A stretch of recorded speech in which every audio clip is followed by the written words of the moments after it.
అల్హమ్దులిల్లాహి రబ్బిల్ ఆలమీన్ వస్సలాతు వస్సలాము అలా రసూలిహి కరీం. అఊజు బిల్లాహి మినష్ షైతానిర్ రజీమ్. బిస్మిల్లాహిర్ రహ్మానిర్ రహీం. వలసర్ ఇన్నల్ ఇన్సాన లఫీ ఖుసర్ ఇల్లల్లదీన ఆమను వఅమిలుస్ సాలిహాతి వతవాసౌ బిల్ హక్కీ వతవాసౌ బిస్సబ్ర్. అనంత కరుణామయుడు, అపార కృపాశీలుడు అయినటువంటి సర్వ సృష్టికర్త పేరుతో ప్రారంభిస్తున్నాను.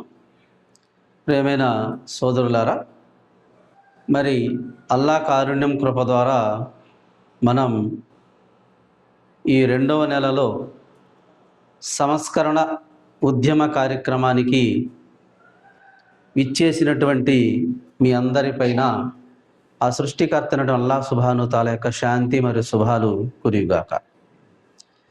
తెలిసిందే, ఈ కార్యక్రమం గురించి ఇద్దరు స్పీకర్స్ ఆల్రెడీ వివరించి ఉన్నారు.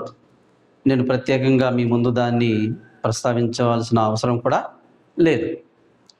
ఏదైనా సరే ఈ కార్యక్రమం మనం సంస్కరించబడటం, ఎదుటి వారిని సంస్కరించడం, ఇదే ఈ కార్యక్రమం. ఏం లేదు, సంస్కరించబడటము, సంస్కరించడం.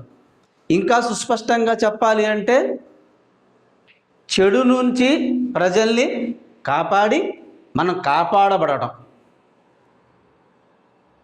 ఇదే ఈ కార్యక్రమం.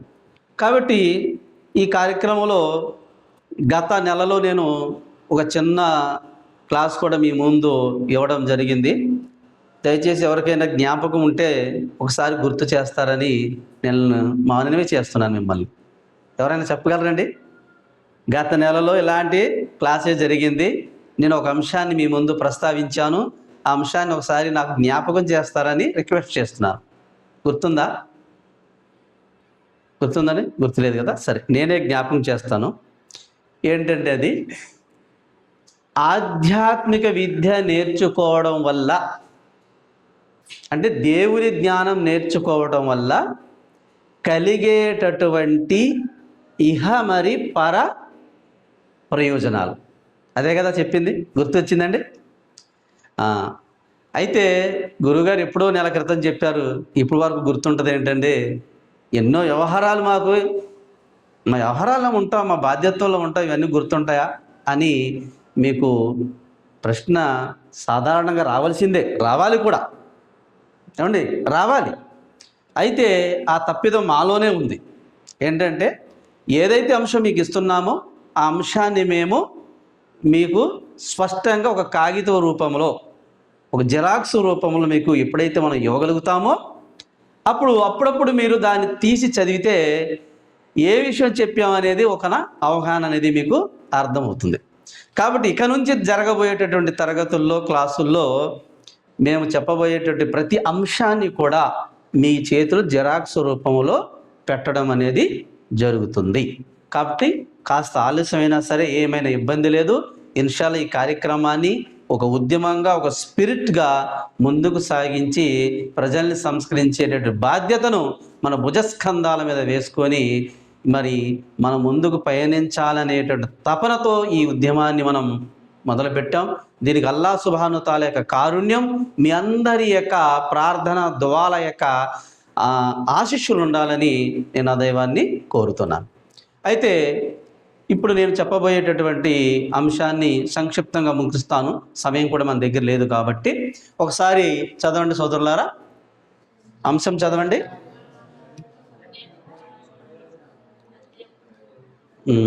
చదవాలండి. సందేశ కార్యము. సందేశ కార్యము అంటే సందేశం, ప్రజల్ని సంస్కరించడం. ఈ కార్యం కనుక మనం చేస్తే ప్రజల్ని చెడు నుంచి కాపాడి మంచి వైపుకు నడిపించేటటువంటి సంస్కరణ అనేటటువంటి సందేశ కార్యక్రమాన్ని గనక మనం చేస్తే ఏం కలుగుద్దంట? ఆధ్యాత్మికమైన ప్రయోజనాలు కలుగుతాయి. ఎక్కడవి? అల్లా దగ్గర, దేవుని దగ్గర, సృష్టికర్త అయినటువంటి యెహోవా దగ్గర.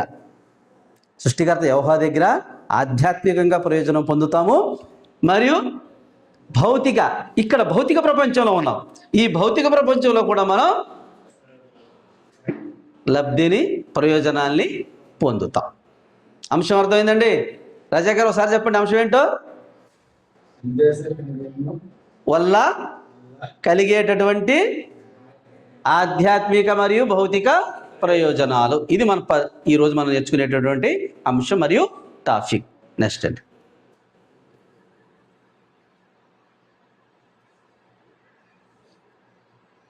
మొదటి హెడ్డింగ్ చదవండి.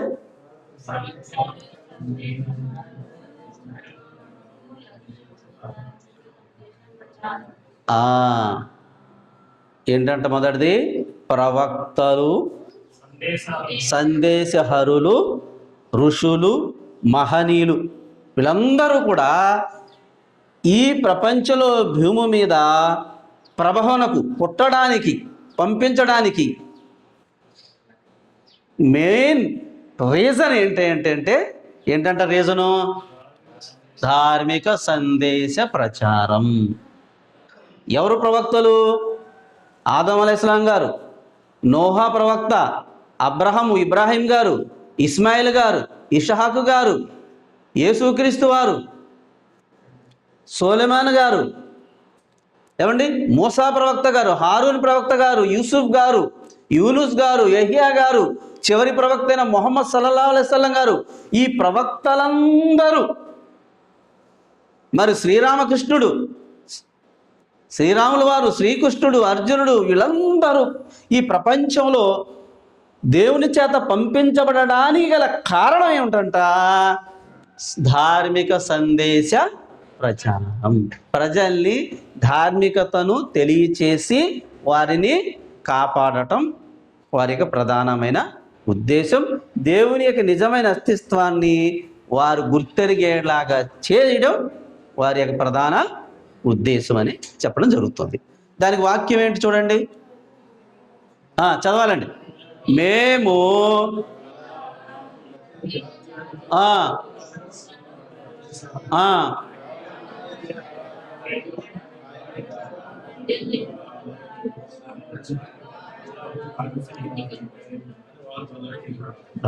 చూడండి వాళ్ళు వచ్చి ఏం చెప్పారమ్మా? ఏం చెప్పారండి? కళ్ళె బొల్లి కవర్లు ఏం చెప్పలా, ఒక గురుతరమైన బాధ్యతను తీసుకొని భూమి మీద వచ్చారు వాళ్ళు. సృష్టికర్త అయినటువంటి దైవం, ఆ భగవంతుడు, ఆ సర్వేశుడు, అల్లా ఏ బాధ్యతనైతే వారికి అప్పచెప్పాడో ఆ బాధ్యతను 100% పాటించడం కోసం ఆ దైవం ఆ ప్రవక్తల్ని, సందేశహరుల్ని పంపించాడు. ఆ పంపించడం అన్నాడు.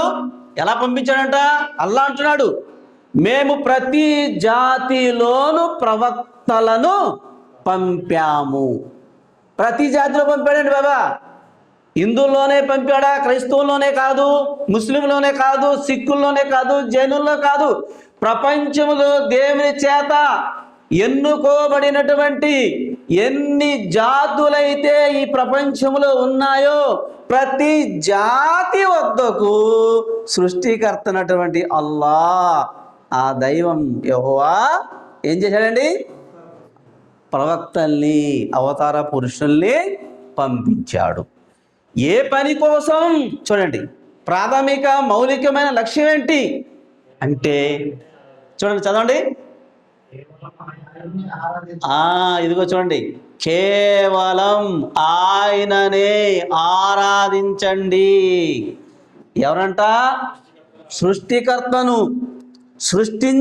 సృష్టింపబడిన వాటిని కాదు మీరు చేయవలసిన ఆరాధన.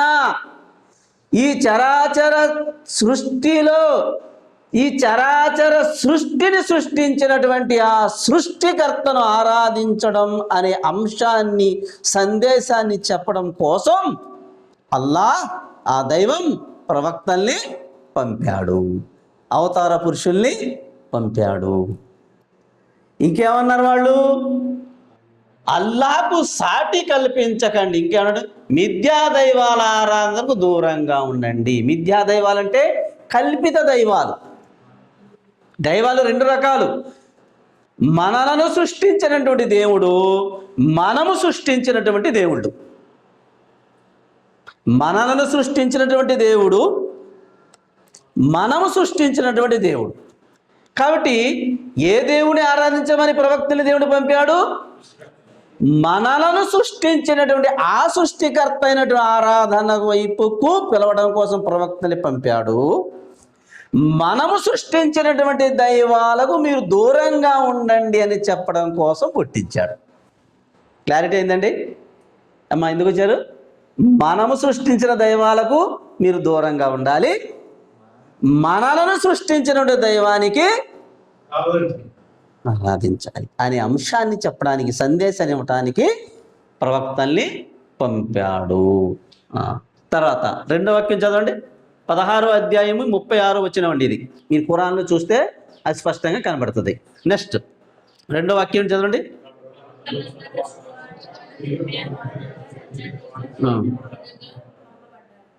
ప్రవక్తలు ఇంకెందుకు పంపబడ్డారంట? శుభవార్తను ఇవ్వడం కోసము, హెచ్చరిక చేయడం కోసం కూడా పంపించారు. ఏంటా శుభవార్త? ఎవరైతే సృష్టికర్త దైవాన్ని మాత్రమే గుర్తించి ఆరాధిస్తారో, ఆయన ఆజ్ఞల ప్రకారంగా జీవితాన్ని గడుపుతారో వారికి స్వర్గముంది అనేటటువంటి శుభవార్తను తెలపడం కోసము, ఎవరైతే ఆయన దైవాన్ని గుర్తెరగకుండా ఆయనతో పాటు మిథ్యా దైవాలను ఆరాధిస్తూ ఆయనకు ఆజ్ఞలకు వ్యతిరేకంగా జీవితాన్ని గడిపితే ఘోరమైన నరకముంది అనేటటువంటి హెచ్చరిక చేయడం కోసం కూడా అల్లా దైవ ప్రవక్తల్ని పంపాడు. ఏమండి? రెండు విషయాలు స్పష్టత అయినాయనగా. ఒకటి, దేవుని ఏకత్వాన్ని తెలపడం కోసం, మిథ్యా దైవాల ఆరాధనకు దూరంగా ఉండడం కోసం ప్రవక్తల్ని పంపాడు. రెండవది ఏంటి? హెచ్చరిక చేయడం కోసం. రెండవది శుభవార్త చేయడం కోసం. శుభవార్త ఎవరి కోసం? దైవాన్ని ఆరాధించి ఆయన ఆజ్ఞల ప్రకారంగా జీవితాన్ని గడిపే వారి కోసం. దైవాన్ని ఆరాధించకుండా ఆయన ఆజ్ఞలకు వ్యతిరేకంగా జీవితాన్ని గడిపేటటువంటి వారి కోసం హెచ్చరిక చేయడం కోసం. క్లారిటీ అయిందండి? ఓకే, నెక్స్ట్ అమ్మా.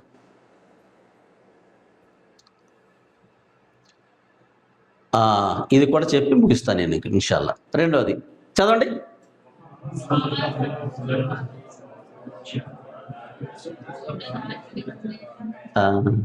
చివరి ప్రవక్త, చివరి సందేశహరుడు మొహమ్మద్ ప్రవక్త సల్లల్లాహు అలైహి వసల్లం వారిని కూడా అల్లాహ్ సుబ్హాను తాలా ఏ లక్ష్యం కోసం పంపించాడండి?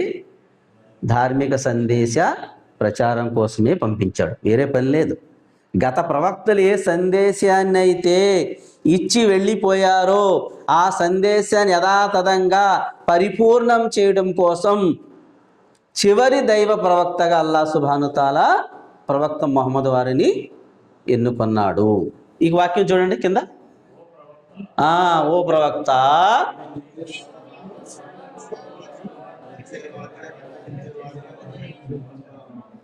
చూసారా ఎవరంటున్నారు ఈ మాట? ఓ ప్రవక్త అనే మాట ఎవరంటున్నారు? అల్లాహ్ సుబ్హాను తాలా దేవుడు అంటున్నాడు, ఓ ప్రవక్త, మేము నిన్ను సర్వమానవాళికి, ఇదండి జాగ్రత్తగా వినాలండి, సర్వమానవులకు. గత ప్రవక్తలందరూ కూడా ఆయా జాతుల కోసం వచ్చారు. మీరు చాలా జాగ్రత్తగా గ్రహించాలండి. ఇందాక చెప్పిన వాక్యంలో ఆయా ప్రవక్తలు ఆయా జాతుల కోసమే వచ్చారు. కానీ ప్రవక్త ముహమ్మద్ సల్లల్లాహు అలైహి వసల్లం దేనికి వచ్చారంట?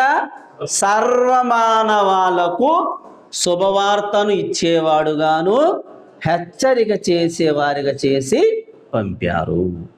క్లారిటీ అయిందండి? ప్రవక్త వారు ఎందుకు వచ్చారో. నెక్స్ట్ తర్వాత వాక్యం చూడండి. ఓ ప్రవక్త,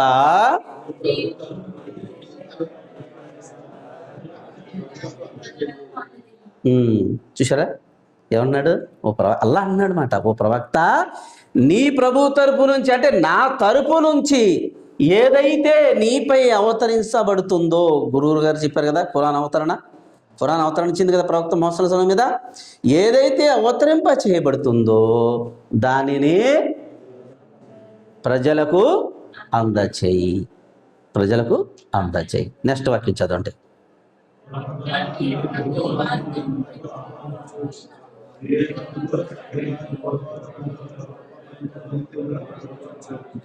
చాలా చాలా జాగ్రత్తగా వినాలండి ఇది.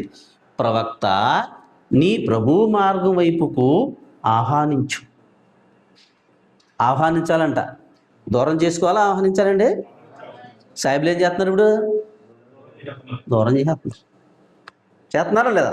మీ పబ్లిక్ చూడండి, నాదే గొప్ప, నేనే గొప్ప, నేను తప్ప ఇంకెవరు లేడు అని భావజాలం. చెప్పే తీరులో సరైన రీతి లేదు. కానీ అల్లా ఇస్తున్నటువంటి సందేశం ఏంటి ఇక్కడ ప్రవక్త వారికి? అల్లా మార్గం వైపు నువ్వు ఆహ్వానించాలి. అసలు పని ఇది. ఆ పని కోసం మనం అందరం ఇక్కడ ఉన్నాం. ఆ పని కోసం మనం అందరం ఇక్కడ హాజరయ్యామండి. ఇంకేం పని లేదు మనకు. ఆహ్వానించడం, ఎలా ఆహ్వానించాలి కూడా చెప్తున్నాడు అల్లా తాలా. చూడండి ఆ టెక్నిక్స్. ప్రతి పని ఒక టెక్నిక్స్ ఉంటుందా లేదండి? సమాజంలో, ఈ ప్రపంచంలో ఎవడైనా ఏ పని చేయినా, ఏ రంగానికి సంబంధించిన వాడైనా సరే ఒక టెక్నిక్స్ ఉంటుంది. ఆ టెక్నిక్స్ ప్రకారంగా పని చేస్తేనే ఆ పనిలో రిజల్ట్ సజావుగా వస్తుంది. అలా చేయకపోతే రాదు. అలాగే అల్లా సుబ్హాను తాలా ప్రవక్త ముహమ్మద్ వారిని ప్రజలకి అల్లా సందేశం వైపుకు, దేవుని వైపుకు ఆహ్వానించు అని సెలవిచ్చి, ఆజ్ఞ ఇచ్చి, ఆ ఆహ్వానించేటటువంటి టెక్నిక్స్ని ఇక్కడ తెలియపరుస్తున్నాడు. ఏంటంటే ఆ టెక్నిక్ చూడండి. వివేకంతో, చక్కని హితబోధతో, ప్రజలతో ఉత్తమోత్తమ రీతిలో వాదించు. ఈ 3 పనులు చేయాలండి. వివేకంతో మాట్లాడాలి. ముందు జ్ఞానం ఉండటం గొప్పతనం కాదు. నేను ఆలిం భాయ్, నేను ఆలింనండి, నేను ఆఫీసర్నండి, మై ముఫ్తీ భాయ్. ఏం పని చేయాలి? తర్వాత సెక్షన్ అది. ముందు పనిచేసేది ఏంటి? వివేకం, బుర్ర ఉపయోగించాలి. అక్కడ ఒక వ్యక్తికి దేవుని సందేశం ఇస్తున్నాము అంటే అతని స్థితి ఏమిటి, అతని పరిస్థితి ఏమిటి, అతని ఆలోచన విధానం ఏమిటి, ఆ తీరేంటి గ్రహించాలి. అతని తీరును గ్రహించి నువ్వు వివేకాన్ని ఉపయోగించి మాట్లాడే విధానం నేర్చుకోవాలి. కాబట్టి ఇక్కడ ఏం వాడాలి? జ్ఞానం ముందు వాడాలా, వివేకం ముందు వాడాలా? వివేకం వాడాలి. ఆ వివేకం ఉన్న వాడి దగ్గర ఎప్పుడు విజయం ఉంటుందండి. జ్ఞానం అనంతే జ్ఞానం ఉన్నంత మాత్రాన మనిషి దగ్గర విజయం ఉండదు. వివేకం ఉండాలి. మనిషి పెద్ద పెద్ద సమస్యల్ని వివేకంతో తప్పించగలడు. పెద్ద పెద్ద అగాధాలని సైతం కూడా చల్లార్చేయగలడు మనిషి వివేకంతో. ప్రవక్త సల్లల్లాహు అలైహి వసల్లం గారి యొక్క జీవిత చరిత్ర మనం చదివినట్లయితే, ఖురాన్ గ్రంథాన్ని కనుక మనం పరిశీలించినట్లయితే 90% వివేకం కనబడుతుంది. అక్కడ 99% వివేకమే. క్రైస్తవులతో ఎలా మాట్లాడాలి, యూదులతో ఎలా మాట్లాడాలి, అగ్ని పూజారులతో ఎలా మాట్లాడాలి, నాస్తిక స్వభావం కలిగినటువంటి వారితో ఎలా మాట్లాడాలి, శాస్త్ర సాంకేతిక రంగాలలో సృష్టి పరిశీలన చేసే వ్యక్తులతో ఎలా మాట్లాడాలి, ఈ థియరీ మొత్తం కూడా ఖురాన్లో ఉందండి. దాన్ని అంటారు వివేకం. వ్యక్తిని బట్టి నువ్వు వ్యవహరించే వ్యవహారం, వ్యక్తిని బట్టి నువ్వు తెలియజేసేటటువంటి అంశం ఉండాలి. కాబట్టి ప్రజల్ని దేవుని వైపుకు ఆహ్వానించాలి. ఎలాగంటే వివేకంతో మరియు చక్కని హితబోధ, స్మైల్, క్లారిటీ. హితబోధ ఎలా ఉండాలండి? క్లారిటీగా ఉండాలి, స్పష్టంగా ఉండాలి, స్వచ్ఛంగా ఉండాలి.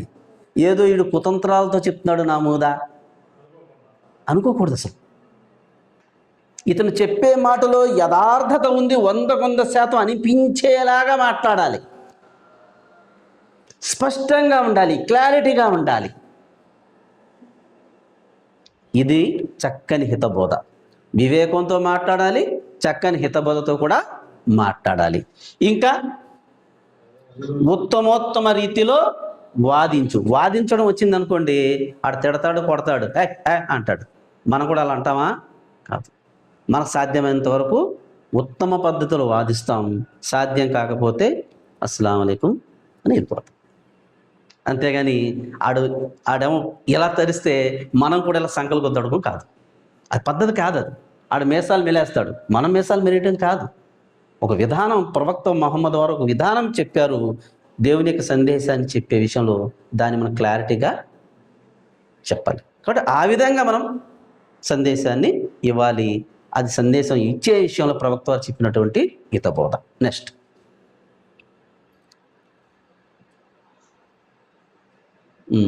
ప్రవక్త సల్లల్లాహు అలైహి వసల్లం గారి యొక్క శిష్యులు కూడా ఆ పనే చేశారు, ధర్మ ప్రచారమే చేశారండి. వారు కూడా ఇందాక చెప్పారు కదా గురువుగారు, నేను ప్రత్యేకంగా చెప్పక్కర్లేదు. ప్రవక్త సల్లల్లాహు అలైహి వసల్లం వారు ఆయన సహచరులు అక్కడ ప్రత్యక్షమైనటువంటి ధర్మ ప్రచారం చేస్తే, ఇప్పుడు మనం పరోక్షమైన ధర్మ ప్రచారం చేస్తున్నాం. ఏమండి? నెక్స్ట్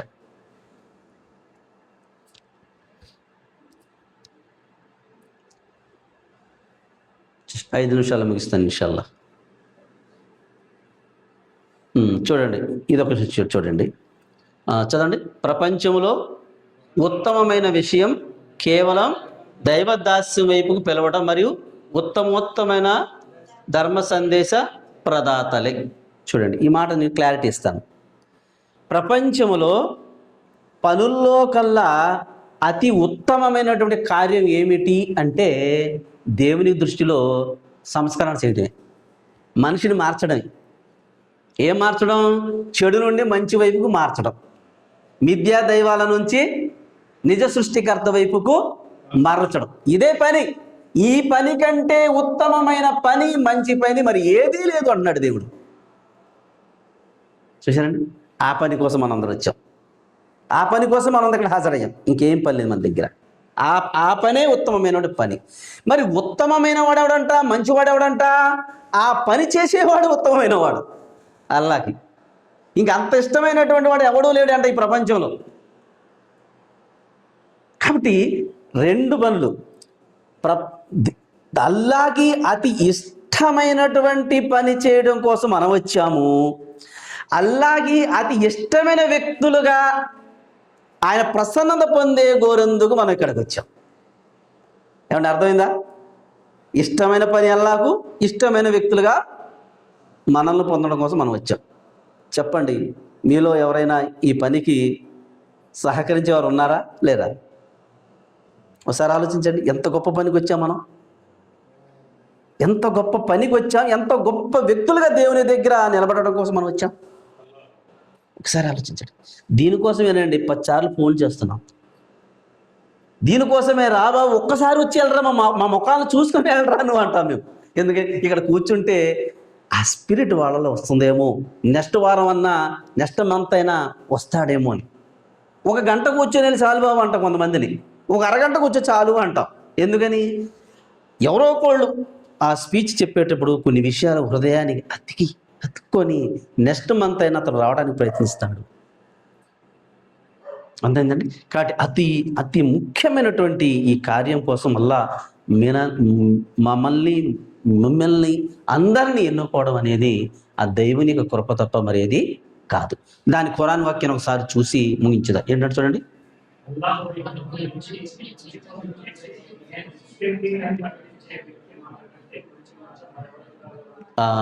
చూడండి అంటాడు, అల్లా వైపుకు పిలిచి మంచి పనులు చేసి నేను ముస్లిములు అని ప్రకటించే మాట కంటే మంచి మాట ఎవరు కాగలదు. ఇందాక నేను చెప్పిన మాటే. ఏమండి? తర్వాత ఇక నుండి ప్రపంచంలో మానవులకు మార్గం చూపడానికి వారి సంస్కరణకు రంగములోకి తీసుకురాబడిన ఉత్తమ సమాజం మీరే. మీరు మంచిని చెయ్యండి అని ఆజ్ఞాపిస్తారు, చెడు నుండి ఆపుతారు. ఏమంటున్నాడండి అల్లా? ఈ సాయిబుల్ని ఏమంటున్నాడండి? ఈ ముస్లింలు ఏమంటున్నాడు? రంగములోకి తీసుకురాబడినటువంటి ఉత్తమ సమాజం, ఖైరుమ్మత్. మీరు ఉత్తమ సమాజం అని బిరుదిచ్చాడండి మనల్ని దేవుడు. ఏ పని కోసం అమ్మా? ఏమండి ఒకసారి ఏనండి, ఏ పని కోసం ఉత్తమ సమాజంగా బిరుదిచ్చాడు దేవుడు? చెప్పండి, ఏ పని కోసం? ఇక్కడ చూడండి, ఇక నుండి ప్రపంచంలో మానవులకు మార్గం చూపడానికి, ప్రపంచంలో ఉన్న మానవులందరికీ మార్గం చూపడం కోసం ఉత్తమ సమాజంగా ఎన్నుకున్నాడు దేవుడు మనల్ని. ఇంకా 2వ పని ఏంటి? వారి సంస్కరణ చేయడం కోసం ఉత్తమ సమాజంగా మనల్ని ఎన్నుకున్నాడు దేవుడు. ఇంకా రంగములకు తీసుకురాబడిన ఉత్తమ సమాజం అంట. ఇది తీసుకొచ్చింది ఎవరండి? రంగంలోకి ఎవరు తీసుకొచ్చారు మనల్ని? అల్లా. ఆ దేవుడు తీసుకొచ్చాడు మనల్ని ఏ పని కోసం? ఉత్తమ సమాజం అనే బిరుదిచ్చి ఏమన్నాడు? మానవులకు మార్గం చూపడం కోసం రంగంలోకి తీసుకొచ్చాడు. అంత గొప్ప బిరుదు పొందినట్టు ఈ పని మనం చేయకపోతే ఎలా? మన భుజస్కంధాల మీద పని ఉందా లేదా? ఒకసారి ఆలోచించండి, ఒకసారి ఆలోచించండి. ఆ పని కోసమే మా తపన, మా రోదన, మా ఆవేదన, మా ఆక్రోశం, ఇంకేమీ లేదు. ఏదైతే అల్లా మన మీద మధ్యస్థ సమాజం ఖైర్ ఉమ్మత్ అనేటటువంటి ఒక గొప్ప బిరుదునిచ్చి బాధ్యతనిచ్చి ఈ ప్రపంచంలో పంపించామో ఆ బాధ్యతను మనం నెరవేర్చి, దేవా రేపు తీర్పు దినం నాడు ఆయన సమక్షంలో నిలబడినప్పుడు, దేవా నువ్వు నాకు ఏ బాధ్యతలను ఇచ్చి మధ్యస్థ సమాజంగా చేసి నువ్వు ఈ ప్రపంచంలోకి పంపించావో ఆ బాధ్యతలను నాకు సాధ్యమైనంత వరకు నెరవేర్చుకొని ఈరోజు నేను నీ ముందు సరౌండ్ అయి నిలబడ్డాను దేవా. నేనేం చేశాను నీకు తెలుసు దేవా.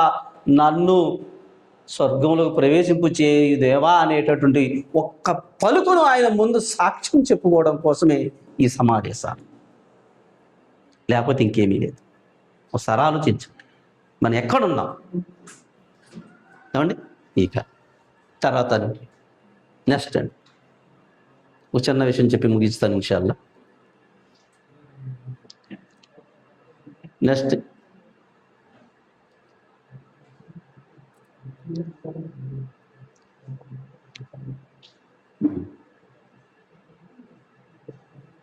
అండి మీకు జిరాక్స్ ఇచ్చేస్తామండి. ఇవన్నీ చెప్పాలంటే సమయం లేదు కదా, జిరాక్స్ ఇచ్చేస్తాం ఇన్షాల్లా. నెక్స్ట్ అమ్మా,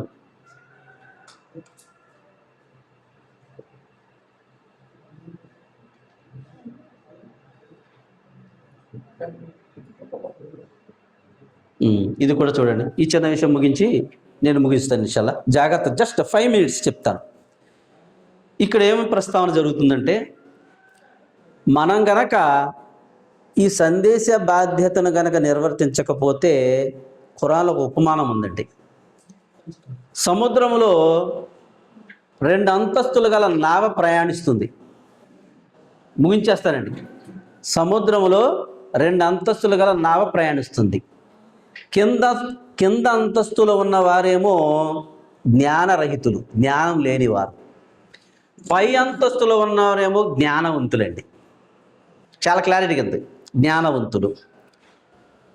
చిన్న అంతస్తులో ఉన్నటువంటి జ్ఞానం లేని వాళ్ళు వారి యొక్క పని కోసం, వారి వంట వార్పు కోసం పై అంతస్తులోకి ఎక్కి నీళ్లు తెచ్చుకొని కిందంతస్తులో వాడుకునేవారు. ఇది నార్మల్గా జరుగుతూ ఉంది విషయం.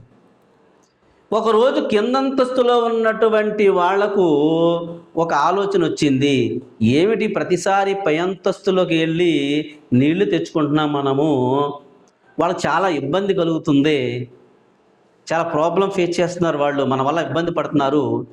ఆ నీళ్ళేవో ఈ కింద అంతస్తులో ఉన్న నావలో ఉన్నటువంటి కింద ఒక బెజ్జం చేసేస్తే, ఒక రంధ్రం చేసేస్తే నీళ్లు పైకి వస్తాయి కదా, వాళ్ళకి ఇబ్బంది కలిగించడం ఎందుకు అని అనుకున్నారు. ఎంత తెలివితేటలో ఆయన ఇచ్చారు చూడండి అని కింద అంతస్తులో బెజ్జం చేయడం మొదలెట్టారు ఆ పడవలకి. ఏంట్రా సౌండ్ వస్తుందని చెప్పి పై అంతస్తు వాళ్ళు చూశారు. చూసి తొంగి అయ్యా ఏం చేస్తున్నారు అని పై అంతస్తులో ఉన్న జ్ఞానులు అడిగారు. అప్పుడు వాళ్ళు అన్నారు, కింద అంతస్తులో ఉన్న వాళ్ళు, ప్రతిరోజు మీ దగ్గరకు వచ్చి మేము నీళ్లు తెచ్చుకోవడం వల్ల చాలా ఇబ్బంది పడుతున్నారు మీరు, ఆ ప్రాబ్లమ్స్ ఉండకూడదని ఆ ప్రాబ్లమ్స్ సాల్వ్ చేసేయాలని చెప్పి కింద అంతస్తులో ఉన్నటువంటి పడవలు మేము సముద్రంలో నీళ్లు పైకి వస్తాయి కదా అని బెజ్జం చేస్తున్నాము అన్నారు. అప్పుడు వాళ్ళు ఏమన్నారు సార్ జ్ఞానులు, అరే బాబు ఆ పని చేయొద్దు మీరు దయచేసి, ఎందుకంటే కింద అంతస్తులో కింద పడవలో మీరు కనుక బెజ్జం చేస్తే ఆ నీళ్లు పైకి వచ్చేస్తాయి, మీరు మునిగిపోతారు, ఆ తర్వాత మేము మునిగిపోతాం, ఆ పని మాత్రం మీరు చేయొద్దురా బాబు, మీ దండ పెడతామని చెప్పి వాళ్ళు కిందకు వచ్చి దాన్ని వారించారు. అంటే ఇక్కడ ఏమర్థమైంది, ఉపమానం ఏంటి? కిందంతస్తులో ఉన్నటువంటి వారు ఎవరంటే జ్ఞానరహితులు, ధర్మం లేనటువంటి వారు. పై అంతస్తులో ఉన్నవారు ఎవరయ్యా అంటే జ్ఞానం ఉన్నవారు, మంచి చెడు ఈ రెండు తెలిసిన వాళ్ళు. కిందంతస్తుల వారు అజ్ఞానమైన పని చేస్తూ ఉంటే, షిర్కులో ఉంటే, మిథ్యా దైవాల ఆరాధన వైపుకు వెళ్ళిపోతూ ఉంటే, జ్ఞానం తెలిసినటువంటి వాడు జ్ఞానాన్ని నేర్చుకొని సంస్కరించాలి. కానీ ఆ సంస్కరణ కనుక పై అంతస్తులు చేయలేదనుకో ఏమైపోయేది? మొత్తం నాశనం అయిపోయేది. అయ్యేదా లేదా? ఆ ఉపమానాన్ని ఖురాన్ గ్రంథంలో సృష్టికర్త అయినటువంటి దేవుడు సెలవటం అనేది జరిగింది. కాబట్టి జ్ఞానం నేర్చుకున్న మనం ఇక్కడ బీటెక్ చదువుకున్న వాళ్ళు ఉన్నారు, డిగ్రీ చదువుకున్న వాళ్ళు ఉన్నారు, ఖురాన్ చదువుకున్న వాళ్ళు ఉన్నారు, ఒక విషయాన్ని చక్కగా అవగాహన చేసి ఎక్స్ప్లెనేషన్ చేసేటువంటి వాళ్ళందరూ ఉన్నారు. ఇంత జ్ఞానం ఉంది కూడా మన ఇంటోడికి, పొరుగోడికి, మన తమ్ముడికి, మన అన్నకే, మన సోదరులకి కనుక జ్ఞానాన్ని కనుక మనం పంచకపోతే, వాళ్ళు సంస్కరించకపోతే రేపు అల్లాహ్ దగ్గర మనం ఘోరంగా నష్టపోవలసి ఉంటుంది అనే ఉపమానాన్ని ధర్మ ప్రచారక సందేశం ఇది చెప్పడం అనేది జరిగింది. కాబట్టి ధర్మ ప్రచార సందేశం గనక ఎవరైతే చేస్తారో అల్లాహ్ యొక్క దైవదూతలు మరియు సృష్టిలో ఉన్న యావత్ చరాచర జీవులన్నీ కూడా ఆ ధర్మ సందేశ ప్రచారాన్ని చేసేటటువంటి వ్యక్తుల కోసం, మన్నింపు కోసం వారు దువా చేస్తూ ఉంటారని ఇక్కడ ప్రవక్త వారు చెప్పడం జరిగింది. కాబట్టి మనం చేసేటువంటి పనికి ఎంతమంది అండ ఉంటుందండి? మనల్ని సృష్టించిన సృష్టికర్త యొక్క అండ ఉంటుంది. ఏ వ్యక్తి అయితే అల్లాహ్ పని చేస్తాడో, ధర్మ పని సందేశాన్ని ప్రచారం చేస్తారో వారికి ఎవరు అండ ఉంటుందండి? అల్లాహ్ అండ, సృష్టికర్త దేవుడికి అండ ఉంటుందండి. ఆయన కారుణ్యం ఉంటుంది, ఆయన కృప ఉంటుంది. ఇంకేముంటుందంట? దైవ దూతల యొక్క అండ కూడా ఉంటుంది. కష్ట నష్టాలు వారికి ఎదురవుతూ ఉంటే వాటిని తొలగించేటటువంటి పనిలో, ఈ దాసుడు వల్ల జరిగిన చిన్న చిన్న పొరపాట్లను క్షమించమని ఇస్తగఫార్, క్షమాపణ వేడుకునే విషయంలో కూడా దైవదూతల యొక్క అండ ఉంటుంది. ఇంకా భూమిపై ఉన్న చరాచర జీవులు, నీటిలో ఉన్న చేపలు, పుట్టల్లో ఉన్నట్టు చీమల సహితం ఈ సృష్టిలో ఉన్న యావత్తు జీవరాశులన్నీ కూడా ధర్మ ప్రచారం చేసే వ్యక్తి కోసం ప్రార్థిస్తూ ఉంటాయంట, దువా చేస్తూ ఉంటాయంట. నువ్వు సృష్టించిన యావత్ సృష్టిని నీ వైపుగా నడిపించడం కోసం అతను కష్ట నష్టాలు పడి నీ కార్యక్రమం చేస్తున్నాడు, నీ సందేశాన్ని ప్రచారం చేస్తున్నాడు. నీవు పరలోకంలో అతనికి మేలును ప్రసాదించు, శుభాలను ప్రసాదించు, అతను ప్రయాణించే దారిలో మేలును ప్రసాదించు. అతని నోటి నుంచి ఉచ్చరించబడేటువంటి ప్రతి విషయం ఎదుటివారి గుండెల్లో అతుక్కునేలాగా నువ్వు వారిని కటాక్షించు అని చెప్పి ఈ చరాచర సృష్టి అంతా కూడా అల్లాహ్తో దువా చేస్తాడు. అంతకంటే ఏం కావాలి మనకండి? మానవ జన్మ ఎత్తినందుకు ఏం కావాలి? డబ్బు తీసుకెళ్తామా? ఆస్తి తీసుకెళ్తామా? మన సంతానాన్ని తీసుకెళ్తామా? మన పిల్లల్ని తీసుకెళ్తామా? దాచి పెట్టుకున్న మన బంగారు రాసుని తీసుకెళ్తామా? ఏం తీసుకెళ్తాం? అల్లాహ్ యొక్క కారుణ్యం, దైవదూతల యొక్క ప్రార్థన, మరి చరాచర సృష్టి యొక్క దువా తప్ప మనకి ప్రపంచంలో కావాల్సి ఏముంది? అంతకంటే ఏం కావాలి? అవి పొందడం కోసమే మనం ఇక్కడ హాజరవడం అనేది జరిగింది. ఇది ఇంకేరమైనటువంటి భౌతికమైన లాభము, భౌతికమైన ప్రయోజనం కోసం ఏమాత్రం కాదు. ఇది కేవలం ఆధ్యాత్మికమైన శాశ్వతమైన లబ్ధిని పొందడం కోసమే మీరందరూ కూడా హాజరవడం జరిగింది. దయచేసి మీరందరూ కూడా ఒక దృఢ సంకల్పాన్ని పెట్టుకోండి. ఏ కష్టం వచ్చినా నష్టమైనా నేను దేవుని సందేశాన్ని ప్రచారం చేసే దేవునికి ఇష్టమైనటువంటి దాసుడుగా కాగలగాలనేటటువంటి ఒక దృఢ సంకల్పాన్ని పెట్టుకొని మనం ఆ పని చేస్తూ మన తోటి వారిని కూడా ఈ కార్యక్రమంలో భాగస్వాములు చేసేటటువంటి సద్బుద్ధిని, సదవకాశాన్ని అల్లాహ్ సుబ్హానహు వ తఆలా మీ ద్వారా కల్పిస్తాడని ఆశిస్తూ ఇంతటితో నా యొక్క సబ్జెక్ట్ అంశాన్ని ముగిస్తున్నాను. అల్లాహ్ సుబ్హానహు వ తఆలా మీకు, నాకు, మనందరికీ కూడా ఈ సందేశ ప్రచారం చేసే సద్బుద్ధిని అనుగ్రహించుగాక.